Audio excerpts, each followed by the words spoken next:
சுயமரியாதை போராளி தியாகி இமானுவேல் சேகரனுடைய மணிவு மண்டபத்தில் தியாகியுடைய முழு உருவ சிலைக்கு மருதநாட்டு மக்கள் கட்சி சார்பில் மாலை அணிவித்து இன்றைக்கு புகழ் வணக்கத்தை நாங்கள் செலுத்தியிருக்கிறோம். தியாகி இமானுவேல் சேகரன் சாதியத்துக்கு எதிராக இந்த மண்ணில் ஒடுக்கப்பட்ட மக்களுடைய ஒரு அரணாக, ஒரு பாதுகாப்பாளராக இந்த மண்ணில் களமாடினார். தியாகியுடைய இமானுவேல் சேகரனுடைய அர்ப்பணிப்பை உலகறிய செய்ய வேண்டும் என்று எம்மை போன்ற இயக்கத்தை சார்ந்தவர்கள் தியாகி இமானுவேல் சேகரனுக்கு மணிமண்டபம் அமைத்து அவரை அங்கீகரிக்க வேண்டும் என்று தொடர்ச்சியாக வலியுறுத்தி வந்தோம். அந்த அடிப்படையில் தியாகி இமானுவேல் சேகரனுடைய மணிமண்டபத்தை இன்றைக்கு திராவிட முன்னேற்றக் கழகம் இந்த மக்களுடைய கோரிக்கையை ஏற்று அமைத்து கொடுத்திருக்கிறது. தியாகி இமானுவேல் சேகரனுடைய மணிமண்டபம் அமைப்பதற்கு கிட்டத்தட்ட 40 ஆண்டுகளுக்கு மேலாக இந்த மக்கள் கோரிக்கை வைத்தார்கள். இந்த தமிழ்நாட்டை மாறி மாறி ஆண்டு கொண்டிருக்கக்கூடிய ஆட்சியாளர்களும் தொடர்ச்சியாக வலியுறுத்தி வந்தார்கள். அனைத்து இந்திய அண்ணா திராவிட முன்னேற்ற கழகம் இந்த மண்ணிலே ஆட்சி செய்யும் போது இந்த கோரிக்கை வைக்கப்பட்டு, அம்மையார் ஜெயலலிதா இருக்கும்போது இந்த கோரிக்கை வைக்கப்பட்டது. தியாகி இமானுவேல் சேகரனுடைய நினைவு நாளை அரசியலாக அறிவிக்க வேண்டும் என்று தொடர்ச்சியாக கோரிக்கை வைக்கப்பட்டது. ஆனால் இன்றைக்கு தமிழ்நாட்டை சிறப்பாக ஆண்டு கொண்டிருக்கக்கூடிய திராவிட முன்னேற்ற கழகம் இந்த கோரிக்கையை ஏற்று தியாகி இமானுவேல் சேகரனுக்கு ஒரு மணிமண்டபம் அமைத்து முழு உருவ சிலையை அமைத்து தந்ததற்கு மருதநாட்டு மக்கள் கட்சி சார்பில் நாங்கள் நன்றி சொல்ல கடமைப்பட்டிருக்கின்றோம். கூடுதலாக இந்த நாட்டினுடைய முதல்வரே வந்து அவருடைய கரங்களால் இதை திறந்து வைத்ததை மருதநாட்டு மக்கள் கட்சி வரவேற்று நன்றி சொல்ல கடமைப்பட்டிருக்கிறோம். இது மணிமண்டபம் என்பது தற்போது மணிமண்டபமாக இல்லை, திருமண மண்டபம் போல் அமைந்துள்ளது என்று ஒரு குற்றச்சாட்டு தொடர்ந்து வச்சுக்கிட்டே இருக்காங்க. அதான் நானும் சமூக வலைதளங்கள் அதை பார்த்தேன். ஒரு பகுதியில் ஒரு அங்கீகரிக்கக்கூடிய ஒரு தியாகிகளுடைய ஒரு மணிமண்டபமோ சிலையோ அமைப்பதற்கு அந்த சமூகத்தை சார்ந்தவரோ இல்லை அந்த பகுதியை சார்ந்தவரோனா ஒரு ஒப்புதல் இல்லாமல் அந்த வேலை அரசு செய்யாது. அந்த அடிப்படையில் இந்த நிர்வாக கமிட்டியில் கட்டாயம் இது சம்மந்தமாக பேசியிருப்பாங்க.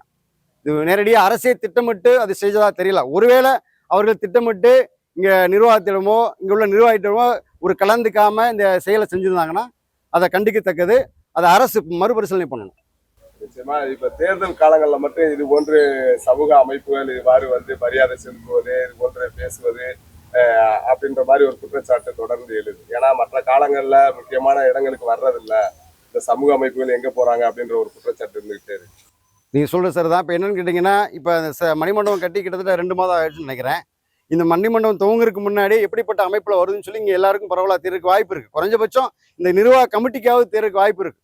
அப்போயே இதை பற்றி பேசியிருந்துருக்கலாம். இதை பற்றி பேசலைன்னா அது முறையாக அவங்கள்ட்ட சொல்லி அவங்களுடைய ஒப்புதலோடு தான் இந்த வேலை நடந்திருக்கு. இன்னைக்கு அரசியலுக்காக பேசுகிறாங்கன்னா அது தனிப்பட்ட கருத்து, நான் அதுக்குள்ளே சொல்ல வரல. ஆனால் மருதநாட்டு மக்கள் கட்சி தொடர்ச்சியாக இந்த மக்களுக்கான போராட்ட களத்தில் நிற்கிறோம். மக்களுடைய பிரச்சனைக்காக நாங்கள் பேசுகிறோம். தொடர்ச்சியாக தியாகியுடைய நினைவிடத்துக்கு தொடர்ச்சியாக நாங்கள் 10 ஆண்டுகளுக்கு மேலாக வருகிறோம். இந்த மக்களுடைய அடிப்படை பிரச்சனையை பேசக்கூடிய ஒரே அமைப்பு மருதநாட்டு மக்கள் கட்சி தான். இங்கே மற்ற அமைப்புகள் என்ன பண்ணுறாங்கன்ற விஷயத்தை நான் பேசுறதுக்கு வரல. ஆனால் மருதநாட்டு மக்கள் கட்சி இந்த மக்களுக்கான அதிகாரத்தை பெற்று தர வேண்டியது. இமானுவேல் சேகரன் அதைத்தான் விரும்பினார். இன்றைக்கு 21ஆம் நூற்றாண்டு வாழ்ந்துட்டு இருக்கிறோம். இன்னைக்கு காலகட்டத்தில் கூட இந்த மண்ணில் சாதிய ஒரு முரண்பாடு, ஏற்றத்தாழ்வு எந்த அளவுக்கு இருக்குன்னு சொல்லி நம்மளால உணர முடியுது. இன்னைக்கு ஒரு சமகாலத்தில் ஒரு பள்ளியில படிக்கக்கூடிய மாணவன் அதிகமாக படித்து விட்டான், என்னோட அதிகமாக படிக்கிறான், நன்றாக படிக்கிறான் என்பதற்காக சக மாணவராலே அருவாளை கொண்டு வகுப்பறையிலே வெட்டக்கூடிய சூழ்நிலை இன்றைக்கு இருக்கு. அப்படி என்றால் இமானுவேல் சேகரன் இந்த மண்ணிலே 60 ஆண்டுகளுக்கு மேலாக 65 ஆண்டுகளுக்கு மேலாக இந்த மண்ணில் களமாடி இருக்கிறார். இது போன்ற தொழில்நுட்பங்கள் இருந்திருக்காது. ஒரு கிராமத்திலிருந்தே ஒரு கிராமத்திற்கு அவருடைய பயணமாகி போய் இந்த மக்களை பிரச்சனையை கேட்டறிவதற்கு கூட அவர் எவ்வளவு சிரமப்பட்டிருப்பார் என்று பார்க்க. அப்படிப்பட்ட காலச்சூழல் இந்த மண்ணிலே இந்த மக்களுக்காக இமானுவேல் சேகரன் ஒடுக்கப்பட்ட மக்களுக்காக மட்டுமல்ல, ஒட்டுமொத்த மனித குலத்திற்கான தலைவர் என்பதை இன்றைக்கு நாம் புரிந்து கொள்ள வேண்டும். இளைய தலைமுறைக்கு நாம் கொண்டு போய் சேர்க்கக்கூடியது என்னை போன்ற தலைவர்களுக்கு ஒரு கடமை. அதைத்தான் நாங்கள் செய்ய விரும்புகிறோம். தேர்தல் நேரத்துகளில் சில தலைவர்கள் வருவாங்க, போவாங்க, பேசுவாங்க. அதை பற்றி நான் பேச விரும்பல. இங்கே தமிழ்நாட்டில் தொடர்ச்சியாக இந்த மக்கள் வஞ்சிக்கப்படுகிறார்கள். அரசியலிலே அவர்கள் வஞ்சிக்கப்பட்டு கொண்டிருக்கிறார்கள். இமானுவேல் சேகரன் இந்த மண்ணிலே இந்த மக்களுக்கு பாதுகாப்பு அரணாக நிற்க வேண்டும் என்று பேசினார். இந்த மக்களுக்கு அதிகாரத்தை பெற்றுத்தர வேண்டும் என்று இந்த மண்ணிலே களமாடினார்.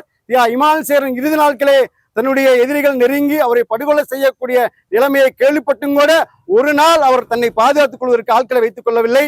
அவர் ஒதுங்கி பயந்து ஓடவில்லை. அப்படிப்பட்ட இமானுவேல் சேகரன் இந்த மண்ணுடைய புகழை மருதநாட்டு மக்கள் கட்சி பரப்புவதுதான், அவர் கொள்கைப்படி நடப்பதுதான் இந்த மண்ணினுடைய மருதநாட்டு மக்கள் கட்சிய முதல் வேலையா இருக்க போகுது. தேவேந்திர சமூக அமைப்புகள் ஒன்றிணைந்து ஒரு பக்கம் தேர்தல் களம் காண வேண்டும் என்ற மக்கள் எதிர்பார்ப்பு இருக்கிறது. அதை எப்படி சரி செய்வது என்று அது எந்த அடிப்படையில் சொல்றீங்க எனக்கு தெரியல. ஒட்டுமொத்த சமூகத்தினுடைய குரல்னு சொல்லி சமூக வலைதளங்கள் நிறைய பேசுறாங்க, எனக்கு அது புரியுது. எனக்கு அப்படி பார்த்தா சமூக வலைதளங்கள்ல அதிகமா பயிரக்கூடிய நீங்க சமூக வட்டாரத்துக்குள்ள இருக்கவங்க மட்டும்தான் அதை செய்யறதா தெரியுது. நீங்க ஒரு கிராமத்துல போயிட்டு என்னுடைய அரசியல் சூழ்நிலை என்ன, இந்த சமூகத்தினுடைய சூழ்நிலை என்னன்னு கேட்டா அந்த கிராமத்துல அதை பத்தி எதுவுமே தெரியாது. அப்படின்னா ஒட்டுமொத்த நிச்சயமா சொல்ல முடியாது. உங்களை மாதிரி இந்த மாதிரி ஸ்மார்ட் போன் பயன்படுத்துறவங்க நிச்சயமா தெரிஞ்சிருக்க வாய்ப்பு இருக்கு. ஆனா இன்னைக்கு பெயர் மாற்றம் நடந்து எவ்வளவு நாள் ஆயிடுச்சு, தேவேந்திர வேளாண் அறிவிச்சு எவ்வளவு நாள் ஆச்சு, எத்தனை கிராமங்களை தன்னுடைய சர்டிஃபிகேட்டை மாத்திருக்கிறாங்க, எத்தனை பேருக்கு அது தெரியும்? நான் என்ன சொல்றேன், நான் இந்த சமூகத்துக்கு எந்த கோரிக்கையாவது சமூக கோரிக்கையை பத்தி பேசுறவர்களை முதல்ல அந்த ஒட்டுமொத்த சமூக மக்களிடம் கொண்டு சேரும் அளவுக்கு அந்த கோரிக்கையை போய் முதல்ல சேருங்க. அது வென்றெடுக்கிறது கட்டாயம் நிச்சயமாக ஒட்டுமொத்தமா ஒரே களத்தான் நிற்போம், அதுல மாற்று கருத்து இல்ல. இப்ப சிலை முன்பாக இருக்கீங்க, அந்த சிலையை தவறு, கால் மேல போட்டு இருக்க மாதிரி சிலதான் வேணும்னு ஒரு கருத்து வைக்கிறாங்க. ஏன்னா அவர் எதுக்காக படுகொலை செய்யப்பட்டாரோ அந்த நோக்கத்தவே அரசு கைவிட்டுச்சுன்னு ஒரு கருத்து வைக்கிறாங்கல்ல. இப்ப இந்த கோரிக்கை எல்லாம் சிலை முழுமையா முடிவடைந்து அரசே திறந்ததுக்கு அப்புறம் பேசுறது நியாயமான்னு எனக்கு தெரியல. ஆனா இது போன்ற வடிவில இந்த மாதிரி இடங்கள்ல சிலை முன்னாடி வருது, இது அரங்கமா வர்றதுக்கான வாய்ப்பு இருக்குன்னு சொல்லி இருக்கின்ற விஷயத்த கட்டாயம் அரசு தரப்புல நிர்வாகத்துல சொல்லியிருக்க வாய்ப்பு இருக்கு. ஒருவேளை அப்படி இல்லாத பட்சத்தை அரசே பண்ணா அதை நாங்க எதிர்க்கிறோம், அதுல எந்த மாற்று கருத்தும் இல்லை. அதை மறுபரிசீலனை பண்ணணும். அது இது நீங்க அவர் கேட்கறதுனால தவறில்ல. விமான சேகரன் சிலை இன்னைக்கு நம்ம மணிமண்டபம் 40 ஆண்டுகளா போராடணும், இன்னைக்கு அது நடந்திருக்கு. இப்போ அது பிறகு சிலை எனக்கு இப்படி ஒன்று பேசுறது அது அந்த ஆரம்ப காலத்திலே பேசியிருந்தா நல்லா இருக்கும்னு நினைக்கிறேன். மருதநாட்டு வேங்கையில் எப்படி இந்த தேர்தலில் யாரோட ஆதரவு, யாருக்கு ஆதரவு இருக்கு? மருதநாட்டு மக்கள் கட்சி புரட்சியாளர் அம்பேத்கரை கொள்கையாக கொண்ட அமைப்பு, பெரியார் தந்தை பெரியாரை கொள்கையாக கொண்ட அமைப்பு, பேராசான் காரல் மார்க்ஸை கொள்கையாக கொண்ட அமைப்பு. இன்றைக்கு தமிழ் மண்ணிலே மதவாத சக்திகள் இந்த மண்ணிலே சாதித்தின் பெயரால் மதத்தின் பெயரால் மக்களை பிளவுபடுத்தக்கூடிய வேலையை தொடர்ச்சியாக செய்து கொண்டிருக்கிறார்கள். மத்தியிலே தொடர்ச்சியாக 15 ஆண்டுகளாக ஆட்சி ஆளக்கூடிய பாரதிய ஜனதா கட்சி, RS கும்பல் தமிழ்நாட்டிலே ஒரு சாதிய மோதலை, மத மோதலை உண்டாக்க வேண்டும் என்ற நோக்கத்தோடு செயல்படுகிறார்கள். அதனுடைய நோக்கத்தை புரிந்து கொள்ளாமல் இங்கே ஆதரவு களத்திலே இங்கே பல பேர் நிற்கிறார்கள். மருதநாட்டு மக்கள் கட்சியுடைய நிலைப்பாடு மதசார்பற்ற முற்போக்கு ஜனநாயக சக்திகளோடு 2026 தேர்தலை சந்திப்போம். அது இந்த சாதியத்துக்கு எதிராக வன்முறையை தூண்ட நினைக்கிறவர்களுக்கு பெரிய சவுக்கடி கொடுக்கக்கூடிய ஒரு தேர்தலாக இருக்கும்னு நினைக்கிறேன். உங்களுக்கான பிரதிநிதித்துவம் சரியா கிடைக்குதா? பல்வேறு தலைவர்கள், மூத்த தலைவர்கள் என்ன சொல்றாங்கன்னா, தேவேந்திர வேளாளர் மக்களே இரு பெரும் கட்சிகளை புறக்கணிங்கன்னு அவங்க கருத்து வைக்கிறாங்க. எப்படி பாக்குறீங்க அந்த கருத்தை? இந்த சமூகத்தினுடைய ஒரு பிரதிநிதித்துவம் இல்ல, அரசியல் அங்கீகாரம் இல்லைன்னு தான் எங்களை போன்ற அமைப்பே உருவாயிருக்கு. அதை நீங்க புரிஞ்சுக்கணும். இந்த மண்ணுடைய மூத்த தலைவர்கள் அந்தந்த காலகட்டத்தில் தேவைப்பட்டார்கள். அவர்களை பார்த்து வளர்ந்தவர்கள் தான் எங்களை போன்றவர்கள். புரட்சியாளர் அம்பேத்கரை அவர்கள் தான் எங்களிடம் கொண்டு சேர்த்தார்கள். ஒவ்வொரு மூத்த தலைவருடைய ஃபைலாவிலும் புரட்சியாளர் அம்பேத்கரம் படைப்பதுதான் இருக்கு. நம்முடைய தலைவர் மூத்த தலைவருடைய கொள்கையில அம்பேத்கர் இருக்கு, பெரியாரை அவர்கள் தான் எங்களை கொண்டு சேர்த்தாரு. அங்கிருந்தா கத்துக்கிட்டோம். இன்றைக்கு அவர்கள் மாற்றி பேசக்கூடிய அவருடைய நிலைப்பாடு, புரட்சியாளர் அம்பேத்கரை இந்த மண்ணிலை விதைத்தவர்கள் இந்த சமூகத்துடைய மூத்த தலைவர்கள், அதனுடைய பின்தொடர்ச்சியாகத்தான் நாங்க நிற்கிறோம்.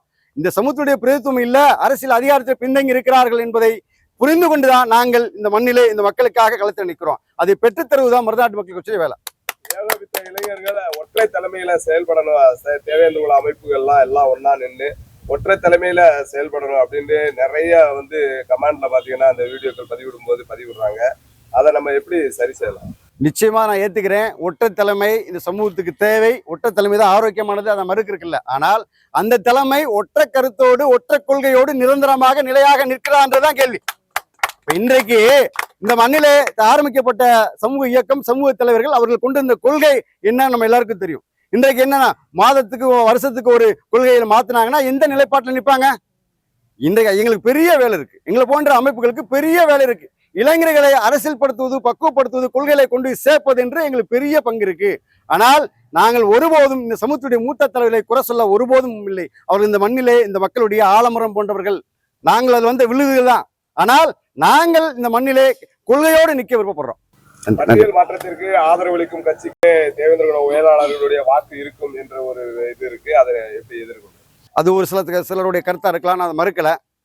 எந்த ஒரு கோரிக்கையா இருந்தாலும் இந்த சமூக மக்களுடைய நலனாக இருந்தால் மருதநாட்டு மக்கள் கட்சி நிச்சயமாக இந்த மண்ணிலே நின்று அதற்கு ஆதரவாக நிற்கும். உதாரணத்துக்கு 2021 இந்த சமூக மக்கள் பெயர் மாற்றத்திற்கு பெருவாரியாக எழுச்சியோடு களத்தில் நிற்கும் போது மருதநாட்டு மக்கள் கட்சி மத்தியிலே 2020 மிகப்பெரிய மாநாடை நடத்தினோம். இந்த மக்களுடைய கோரிக்கைக்கு வலு சேர்த்தோம்.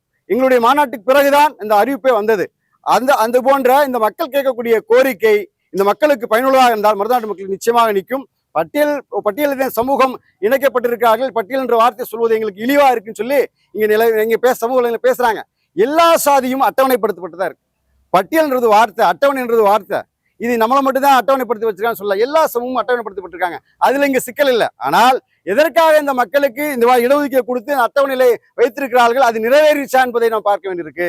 அந்த கோரிக்கை பத்தி பேசுறதுக்கு முன்னாடி இந்த அட்டவணையில் இந்த சமூக மக்களை ஏன் கொண்டு வந்தார்கள், அவர்கள் எந்த நிலையில் இருக்கும்போது கொண்டு வந்தார்கள், இன்னைக்கு மாறி இருக்கிறான்னு பார்க்க வேண்டியிருக்கும். ஒரு கிராமம் இருக்குன்னு சொன்னா அந்த கிராமத்தில் 100 குடும்பங்கள் இருக்கான்னு சொன்னா ஒரு 10 குடும்பம் ஒரு செல்வந்தராக இருப்பாங்க, நில உடையவராக இருப்பாங்க, 90 பேர் தினக்கூலிக்கு வரைக்கும் போகக்கூடியவர்கள் இருப்பாங்க. அப்படி என்றால் இந்த நிலைகள் மாற வேண்டும் என்று தான் இந்த சமூக மக்களுக்கு கூடுதலான இடஒதுக்கீடு கொண்டு வந்தாங்க. அந்த இடஒதுக்கீடு இந்த மக்கள் பயன்பட்டு முன்னுக்கு வந்து விட்டார்கள் என்றதை ஆய்வு பண்ண வேண்டியிருக்கு. அதன் பிறகு இதுக்கு நிச்சயமா அது பேச நல்லா இருக்கும்னு நினைக்கிறேன். ஏற்றத்தாழ்வு என்பதும் ஏழை பணக்காரன் என்பதும் எல்லா சமூகத்திலையும் இருக்கத்தானே நிச்சயமா இருக்க, மறுப்பதற்கு இல்ல. கூடுதல் இப்ப நான் என்ன சொல்றேன்னா, இந்த மக்கள் ஏற்றத்தாழ்வுக்கு சமகாலத்துல வாழக்கூடிய ஒரு உறவுகளையோ பக்கத்து தெருக்காரனையோ பக்கத்து ஊருக்காரனையோ அரவணைச்சு செல்லக்கூடிய மனநிலையே எனக்கு இல்லை. அப்படி இருக்கும்போது இவர்கள் பொருளாதாரத்திலும் கல்வி உயர்த்துறதுக்கு யார் உதவி செய்வாங்க? இன்னைக்கு இருக்கக்கூடிய அந்த இடஒதுக்கீடுல எதை வேணாலும் வேணாம்னு சொல்லலாம். கல்வியினுடைய இடஒதுக்கீடு வேணாம்னு சொல்ல முடியுமா? நீங்க எத்தனை பேர் இன்னைக்கு கல்வியில் இடஒதுக்கீடு பெற்று இன்னைக்கு முன்னுக்கு வந்திருக்காங்க? அதை மறுக்க முடியுமா? நம்ம இடஒதுக்கீடு எல்லாருக்குமானதானே? நீங்க அப்படித்தான் நானும் பார்க்க சொல்றேன். நான் மாத்தி சொல்லல. இடஒதுக்கீடு எல்லாருக்குமானது. இந்த மக்கள் இன்னும் முன்னுக்கு வரணும்னு ஆசைப்படுறேன். முதல் தலைமுறை பட்டதாரி தான் இன்னைக்கு நம்ம எல்லா வீட்டில் இருப்போம். என் அப்பா படிக்கல, என் தாத்தா படிக்கல, முதல் பட்டதாரி இன்னைக்கு தான் முதல்ல வந்திருக்கிறோம். என்னுடைய பிள்ளைய நீ நல்லா படிக்க வைக்க வாய்ப்பு இருக்கு. அடுத்த தலைமுறை அதை விட நல்லா வரக்கு வாய்ப்பு இருக்கு. இது இழிவல்ல, இது நம்முடைய உரிமை என்பதுதான் எங்களுடைய நிலைப்பாடு.